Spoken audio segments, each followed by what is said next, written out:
हर हर महादेव संग गौरा पार्वती। कैसे हैं आप लोग। अध्याय 87 शुरू करते हैं। देवताओं का भगवान शिव से पार्वती के साथ विवाह करने का अनुरोध। भगवान शिव का विवाह के दोष बताकर अस्वीकार करना तथा उनके पुनः प्रार्थना करने पर स्वीकार कर लेना। ब्रह्मा जी कहते हैं, नारद, देवताओं ने वहां पहुंचकर भगवान रुद्र को प्रणाम करके उनकी स्तुति की। तब नंदिकेश्वर भगवान शिव से उनकी दीन बंधुता एवं भक्त वत्सलता की प्रशंसा करते हुए कहा, प्रभु, देवता और मुनि संकट में पड़कर आपकी शरण में आए हैं। सर्वेश्वर, आप उनका उद्धार करें। दयालु नंदी के इस प्रकार सूचित करने पर भगवान शंभु धीरे धीरे आंखें खोलकर ध्यान से उपरत हुए। समाधि से विरत हो परम ज्ञानी परमात्मा एवं ईश्वर शंभु ने समस्त देवताओं से इस प्रकार कहा। शंभु बोले, श्री विष्णु और ब्रह्मा आदि देवेश्वरों, तुम सब लोग मेरे समीप कैसे आए? तो अपने आने का जो भी कारण हो वह शीघ्र बताओ। भगवान शंकर का यह वचन सुनकर सब देवता प्रसन्न हो कारण बताने के लिए भगवान विष्णु के मुंह की ओर देखने लगे।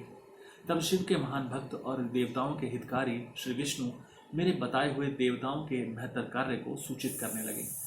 उन्होंने कहा, शंभु, तारकासुर ने देवताओं को अत्यंत अद्भुत एवं महान कष्ट प्रदान किया है। यही बताने के लिए सब देवता यहाँ आए हैं। भगवान, आपके औरस पुत्र से ही तारक दैत्य मारा जा सकेगा और किसी प्रकार से नहीं। मेरा यह कथन सर्वथा सत्य है। महादेव, इस प्रकार विचार करके आप कृपा करें। आपको नमस्कार है। स्वामी, तारकासुर के द्वारा उपस्थित किए गए इस कष्ट से आप देवताओं का उद्धार कीजिए। देव शंभु, आप दाहिने हाथ से गिरिजा का पानी ग्रहण करें। गिरिराज हिमवान के द्वारा दी हुई महानुभावा पार्वती को पानी ग्रहण के द्वारा ही अनुग्रहित कीजिए। श्री विष्णु का यह वचन सुनकर योगपरायण भगवान शिव ने उन सबको उत्तम गति का दर्शन कराते हुए इस प्रकार कहा, देवताओं, जो ही मैंने सर्वांग सुंदरी गिरिजा देवी को स्वीकार किया, त्यों ही समस्त सुरेश्वर तथा ऋषि मुनि सकाम हो जाएंगे। फिर ना तो परमार्थ पथ पर चलने में समर्थ हो सकेंगे। दुर्गा अपने पाणी ग्रहण मात्र से ही कामदेव को जीवित कर देगी। विष्णु, मैंने कामदेव को जलाकर देवताओं का बहुत बड़ा कार्य सिद्ध किया है। आज से सब लोग मेरे साथ सुनिश्चित रूप से निष्काम होकर रहो। देवताओं, जैसे मैं हूँ उसी तरह तुम सब लोग पृथक पृथक रहकर कोई विशेष प्रयत्न किए बिना ही अत्यंत दुष्कर एवं उत्तम तपस्या कर सकोगे। अब उस मदन के न होने से तुम सब देवता समाधि के द्वारा परमानंद का अनुभव करते हुए निर्विकार हो जाओ, क्योंकि काम नरक की ही प्राप्ति कराने वाला है। काम से क्रोध होता है, क्रोध से मोह होता है और मोह से तपस्या नष्ट होती है। अतः तुम सभी श्रेष्ठ देवताओं को काम और क्रोध का परित्याग कर देना चाहिए। मेरे इस कथन को कभी अन्यथा नहीं मानना चाहिए। ब्रह्मा जी कहते हैं, नारद, वृषभ के चिन्ह से युक्त ध्वजा धारण करने वाले भगवान महादेव ने इस प्रकार बातें की और विष्णु देवताओं तथा मुनियों को निष्काम धर्म का उपदेश दिया। तदनंतर भगवान शंभु पुनः ध्यान लगाकर चुप हो गए और पहले की ही भांति पार्षदों से घिरे हुए सुस्थिर भाव से बैठ गए। वे अपने मन में ही स्वयं आत्मस्वरूप, निरंजन, निराभास, निर्विकार, निरामय, परात्पर, नित्य, ममता रहित, निर्वग्रह, शब्दातीत, निर्गुण, ज्ञानमय एवं प्रकृति से पर परमात्मा का चिंतन करने लगे। इस प्रकार परम स्वरूप का चिंतन करते हुए वे ध्यान में स्थित हो गए। बहुत से प्राणियों की सृष्टि करने वाले भगवान शिव ध्यान करते करते ही परमानंद में निमग्न हो गए।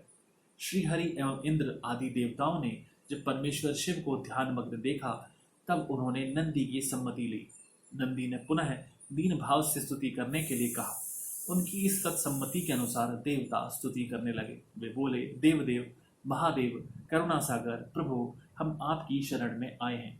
आप महान क्लेश से हमारा उद्धार कीजिए। ब्रह्मा जी कहते हैं, नारद, इस प्रकार बहुत दीनता पूर्वक उक्ति से देवताओं ने भगवान शंकर की स्तुति की। इसके बाद वे सब देवता प्रेम से व्याकुलचित हो उच्च स्वर से फूट फूट कर रोने लगे। मेरे साथ भगवान श्री हरि उत्तम भक्ति भाव से युक्त हो मन ही मन भगवान शंभु का स्मरण करते हुए अत्यंत दीनता पूर्वक वाणी द्वारा उनसे अपना अभिप्राय निवेदन करने लगे। देवताओं के मेरे तथा श्री हरि के इस प्रकार बहुत स्तुति करने पर भगवान महेश्वर अपनी भक्तवत्सलता के कारण ध्यान से विरत हो गए। उनका मन अत्यंत प्रसन्न था। वे भक्तवत्सल शंकर श्रीहरि आदि को करुणा दृष्टि से देखकर उनका हर्ष बढ़ाते हुए बोले, विष्णु, ब्रह्मन तथा इंद्र आदि देवताओं, तुम सब लोग एक साथ यहाँ किस अभिप्राय से आए हो? मेरे सामने सच सच बताओ। श्री हरि ने कहा, महेश्वर, आप सर्वज्ञ हैं, सबके अंतर्यामी हैं, ईश्वर हैं। क्या आप हमारे मन की बात नहीं जानते? अवश्य जानते हैं, तथापि आपकी आज्ञा से मैं स्वयं भी कहता हूँ। सुखदायक शंकर, हम सब देवताओं को तारकासुर से अनेक प्रकार का दुख प्राप्त हुआ है, इसलिए देवताओं ने आपको प्रसन्न किया है। आपके लिए ही उन्होंने गिरिराज हिमालय से शिवा की उत्पत्ति कराई है। शिवा के गर्भ से आपके द्वारा जो पुत्र उत्पन्न होगा, उसी से तारकासुर की मृत्यु होगी, दूसरे किसी उपाय से नहीं। ब्रह्मा जी ने उस दैत्य को यही वर दिया है, इस कारण दूसरे से उसकी मृत्यु नहीं हो पा रही है। अतएव वह निडर होकर सारे संसार को कष्ट दे रहा है। उधर नारद जी की आज्ञा से पार्वती कठोर तपस्या कर रही है। उनके तेज से समस्त चराचर प्राणियों सहित त्रिलोकी आच्छादित हो गई है। इसलिए परमेश्वर, आप शिवा को वर देने के लिए चाहिए। स्वामिन, देवताओं का दुख मिटाइए और हमें सुख दीजिए। शंकर, मेरे तथा देवताओं के हृदय में आपके विवाह का उत्सव देखने के लिए बड़ा भारी उत्साह है। अतः आप यथोचित रीति से विवाह कीजिए। परात्पर परमेश्वर, आपने रति को जो वर दिया था, उसकी पूर्ति का अवसर आ गया है। अतः अपनी प्रतिज्ञा को शीघ्र सफल कीजिए। ब्रह्मा जी कहते हैं, नारद, ऐसा कह उन्हें प्रणाम करके श्री विष्णु आदि देवताओं और महर्षियों ने नाना प्रकार के स्रोतों द्वारा पुनः उनकी स्तुति की। फिर वे सब के सब उनके सामने खड़े हो गए। भक्तों के अधीन रहने वाले भगवान शंकर भी, जो वेद मर्यादा के रक्षक हैं, देवताओं की बात सुनकर हंसकर बोले, हे हरे, हे विधे और हे देवताओं, तुम सब लोग आदरपूर्वक सुनो। मैं यथोचित विशेषता विवेकपूर्ण बात कह रहा हूँ। विवाह करना मनुष्यों के लिए उचित कार्य नहीं है, क्योंकि विवाह दृढ़ता पूर्वक बांध रखने वाली एक बहुत बड़ी वेदी है। जगत में बहुत से कुसंग हैं, परंतु स्त्री का संग उनमें सबसे बढ़कर है। मनुष्य सारे बंधनों से छुटकारा पा सकता है, परंतु स्त्री प्रसंग रूपी बंधन से वह मुक्त नहीं हो पाता। लोहे और काठ की बनी हुई बेड़ियां में भी दृढ़तापूर्वक बंधा हुआ पुरुष एक दिन उस कैद से आजाद हो जाता है, परंतु स्त्री पुत्र आदि के बंधन में बंधा हुआ मनुष्य कभी छूट नहीं पाता। महान बंधन में डालने वाले विषय सदा बढ़ते रहते हैं। जिसका मन विषयों के वशीभूत हो गया है, उसके लिए मोक्ष स्वप्न में भी दुर्लभ है। विद्वान पुरुष यदि सुख चाहता है तो वह विषयों को विधि पूर्वक त्याग दे। विषयों को विष के समान बताया गया है, जिनके द्वारा मनुष्य मारा जाता है। विषयी के साथ वार्ता करने मात्र से मनुष्य क्षण भर में पतित हो जाता है। आचार्यों ने विषय को मिश्री मिलाई हुई वारुणी मदिरा कहा है। यद्यपि मैं इस बात को जानता हूँ और यद्यपि विषयों के इन सारे दोषों का मुझे विशेष ज्ञान है, तथापि मैं तुम्हारी प्रार्थना को सफल करूँगा, क्योंकि मैं भक्तों के अधीन रहता हूँ और भक्त वत्सलता वश उचित अनुचित सारे कार्यों को करता हूँ। इसलिए तीनों लोकों में अयथोचित कर्ता के रूप में मेरी प्रसिद्धि है। भक्तों के लिए मैंने अनेक बार बहुत से प्रयत्न करके कष्ट सहन किए हैं। गृहपति होकर विश्वानर मुनि का दुख दूर किया है। हरे विधे, अब अधिक कहने की अब क्या आवश्यकता।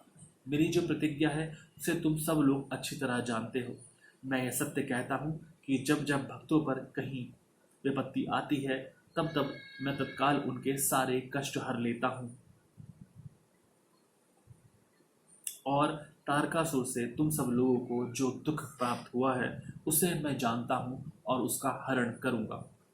यद्यपि मेरे मन में विवाह करने की कोई रुचि नहीं है, तथापि मैं पुत्रोत्पादन के लिए गिरिजा के साथ विवाह करूँगा।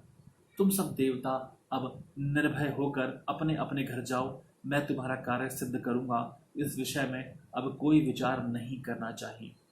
ब्रह्मा जी कहते हैं, नारद, ऐसा कहकर भगवान शंकर मौन हो गए और समाधि में स्थित हो गए।